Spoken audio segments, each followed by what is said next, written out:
Hello, I am Logan T. Smith from my backyard to talk about the year 2012. I want to talk about the good news and the bad news, and let's start with the good news. Went down to Victoria to talk to some people about what they thought. I don't think that was very much good news. Not really sure. Me getting into school. Wasn't there like another polar bear board or something? Sorry, Polar Bear. As good a news as that is that you got a new kid, I really don't think that's the biggest thing. The best news of 2012. I think the best news of 2012 is that December 22nd and each day thereafter occurred. Since the Mayans had supposedly predicted the end of the world, although chances are pretty good that was not a correct translation, the world continued anyways.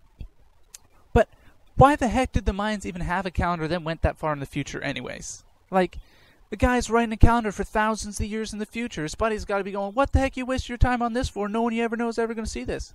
Equivalent thing today would be for me to have a bedroom completely full of calendars. You got cat calendars and dog calendars and bird calendars and Justin Bieber calendars and all kinds of other stupid people calendars. And maybe I've got a 2015 Justin Bieber calendar that at the end it predicts the end of his career. Who knows? Why would anyone do that? It's ridiculous. Plus, even if the Mayans did predict the end of the world, and they were right, whoop-de-friggin-do. Who cares? Everybody dies. Who's afraid of that? I don't understand who's afraid of that. You have religious people, okay, Christians and everyone else I know, when they die, they believe they go someplace good, like heaven. What's to be afraid of? Heaven sounds good. You die, everybody else you know dies, you all go to heaven, have a good time. What's the big deal?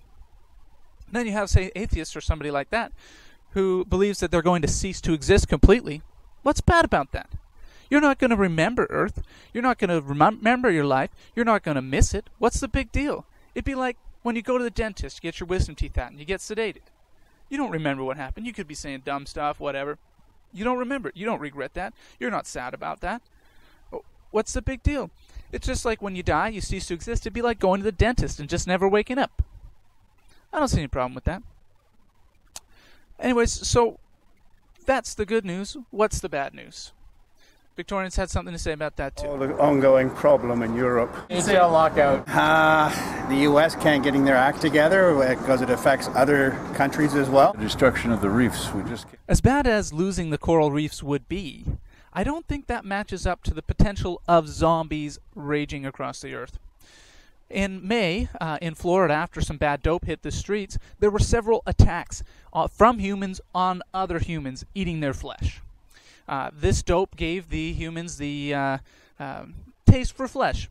And there was one particularly famous guy who ate the face of some homeless man. And just like a zombie would take several bullets to be killed, this guy took 4 shots, and he didn't even seem to care. So, zombies raging across the earth because of drugs is probably the bad news of 2012. I think it's the one that's most likely to affect us in the future. Although there is some good news from it. The people against drugs have one more thing to say to kids. Don't do drugs. You might become a zombie.